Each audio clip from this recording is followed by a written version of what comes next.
Ladies and gentlemen, hello and welcome to Unit Lost. I am Stylosa and I'm back with another Overwatch guide. However, this is going to be different. This is going to be the start of a mini-series in which we're going to become better at the game. We are going to become better players at Overwatch, and this video is going to cover the basics.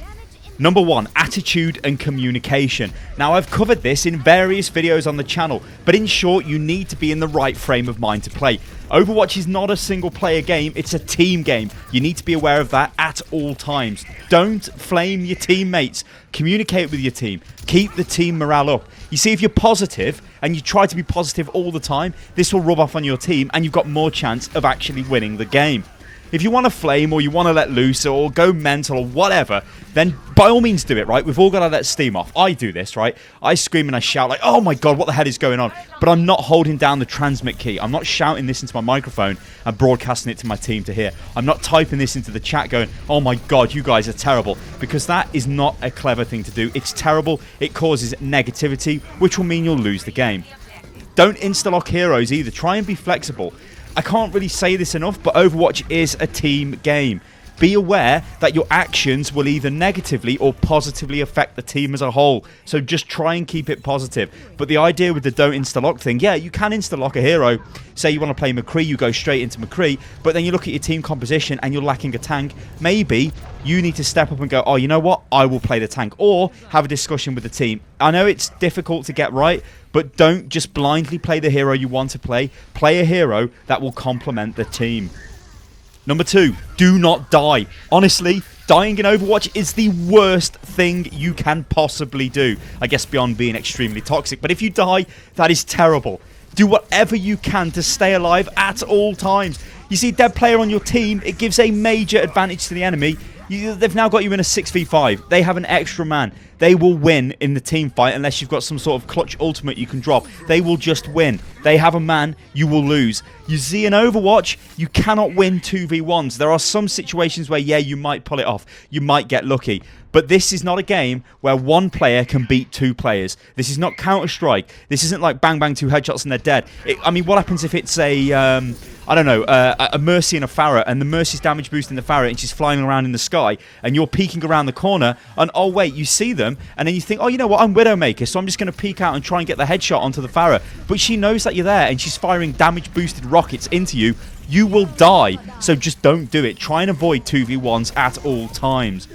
Stay with your team. Engage as a team. Remember, you never want to be in a situation where you have less players than the enemy at any given time. Think before you act. If you're going to do something which could result in you dying, then don't do it, ladies and gentlemen. I'm getting really angry. Just don't do it, right? 2v1's bad.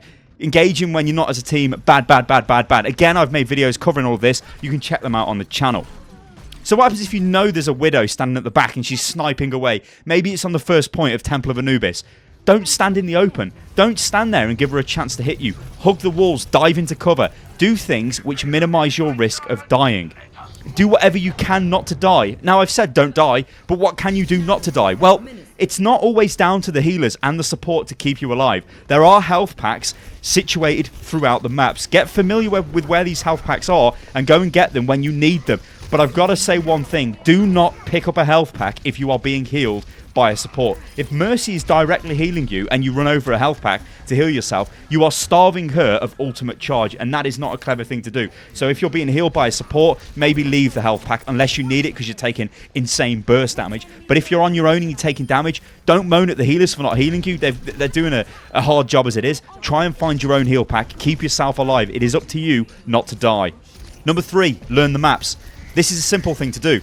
You need to learn the maps and get familiar with how they work, how they function, the layout of the maps. There are loads of map guides on YouTube. I have made multiple map guides. I haven't finished them, but I will get around to finishing them when I find the time. But in the meantime, what you can do is load in the custom game, use the spectator camera, and fly around the map.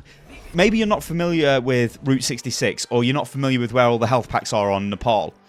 Let's say on the shrine point. So what are you going to do? Well, you know, load that point in and then just move around and have a look. Load Route 66 in and have a look. Get familiar with what's going on. Look at the flow of the map. Think, okay, if I play Widow, where would be the best place for me to station at this point? How should I play at this point? Just get used to the maps. It will not hurt you and it will make you a better player. Number 4, who has an ultimate available? Now you can check this, and I don't think a lot of people realise this. So if you bring up the score screen, now I play on PC, so I press tab, it will come up with the score screen, and it will show you the players on your team, and underneath them there will be a little blue tick. If that is active, and there is a blue tick, it means their ultimate is available. Now you should know what each hero's ultimate is. So when you look at that screen, maybe you see a D.Va and she's got her ultimate available, and maybe you're playing a Zarya and your ultimate's also available. You know that if you use your ultimate, D.Va could use her ultimate at the same time, because Graviton Surge pulls the enemy team together, D.Va's ultimate blows them up. Maybe say to the D.Va, let's combo our ultis. They'll know what that means and they'll be able to pull it off, and it will be really, really effective. I will also make a video in the future showing you a lot of the ultimate synergies and how to kind of use them. But for now, just be aware of when people's ultimates are up, and maybe communicate with your team and try and find a chance to actually use those ultimates. Number 5, resist the Bloodlust. This means do not overextend. If you kill 3 of the enemy team, and then the rest of them turn around and start running back, and you start chasing them back to the spawn, that's not a very good plan. The fact that they're running back to the spawn already means that you've won the encounter, right? They've backed off. They're as good as dead. They've ran away from the fight. The clock's ticking down. It's all great. You're going to carry on defending, and that's fine. If you chase them back to their spawn, you are giving them an advantage. It means that when you kill them, they will respawn faster than you. And if they manage to take out some of you as you're pushing them back to the spawn, well, you've got a very long run back to your defensive position, and they will have the advantage. So try and resist that Bloodlust. Also, if you look at things like Reinhardt, if Reinhardt's got his barrier active, then always try and stay behind it. Don't stand in front of it. I mean, when I play Reinhardt, nothing sends me crazy. Just like people standing in front of the shield when they're really close to it. All you need to do is step back, get behind the barrier, and start shooting through it, because you can shoot through it, guys. I don't know if you're aware of this, but you can actually shoot through it. You see, if a damage hero runs way too far forward, support players need to resist the urge to charge in and give support to that hero. That hero will probably die. They have overextended and they will die. What you really don't want to do is dive in onto that hero and die yourself. If you're Mercy and you use Guardian Angel to dive onto that Soldier 76 who is way out of position, he dies, you die, well then your team is almost 100% going to lose a 6v4, especially with one of the main supports dead and one of the main damage dealers dead. You will have no chance. So what you need to do is realize, okay, we're about to lose a DPS character, or whoever the hell it is who's gone forward. Stay with your team and try and mitigate it. It's going to be difficult, but it's going to be easier than if you then suffered 2 deaths because you dived in trying to be the hero. Number 6, never, ever, ever trickle in. I've said this a lot, but do not trickle in. This has to be one of the worst crimes in the game. I know you want to get back, and I know you want to try and contest the first point on Hanamura or whatever map you're playing on, but everybody is dead and the entire enemy team is capping the point. You will die. You will run into that fight and they will kill you, and then the enemy team will snowball into the final point and pretty much instantly win the map. You need to know and be aware when a point is lost. If you know the enemy team have killed 3 or 4 of your guys and they're actually fighting on the point, you have no ultimates available, they're about to capture it, you need to make the call in chat over your microphone, use the command wheel, or type in the chat, guys, fall back, and just fall back and get ready for their push, because they will pretty much almost 100% of the time push forward straight into the attack, especially if it's with Hanamura, right? So they're going to run straight to the next point. You need to be set up and ready to defend. The same applies to every map where you're defending points and payloads. Not so much on control point, because you kind of want to get back into the fight and you're all fighting over the same point. But with the other maps, the assault and the payload maps and such, yeah, you really, really need to know when to pull back and then set up a defense. The worst thing you can do is trickle in and keep feeding into the enemy team. You will never win. I mean, you can't win a 1v2, right? Or a 2v1. You're not going to win a 6v1. You're just going to die, right? So always know when you've been beaten and pull back and start to get ready to defend the next point. Number 7, training. Everybody needs to train. There's no shame in spending a couple of hours running around the training ground practicing headshots. You know, maybe I want to get better with McCree. So what I'm going to do is just run around, like spend an hour in there just shooting the target drones over and over again. It's not. You will just get better. It's okay. It's mindless. You don't really have to think. It's just pure reaction. The bots are just moving around. It will make you a better player. You will become more accurate. And then maybe you can start doing things like tailoring your sensitivity, whether it's on your controller or your mouse, and all of that stuff. It will make you a better player.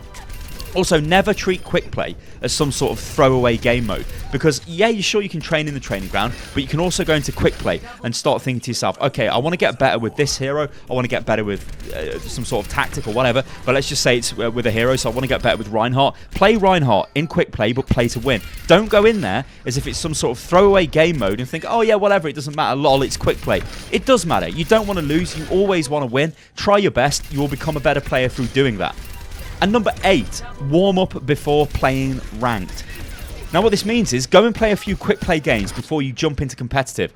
You see, or maybe, you know, run a couple of rounds on the training ground, shooting the bots, whatever you want to do. Get warmed up before you dive into competitive action. Your reactions will be faster, your senses will be heightened, you will be ready for action. I cannot stress it enough.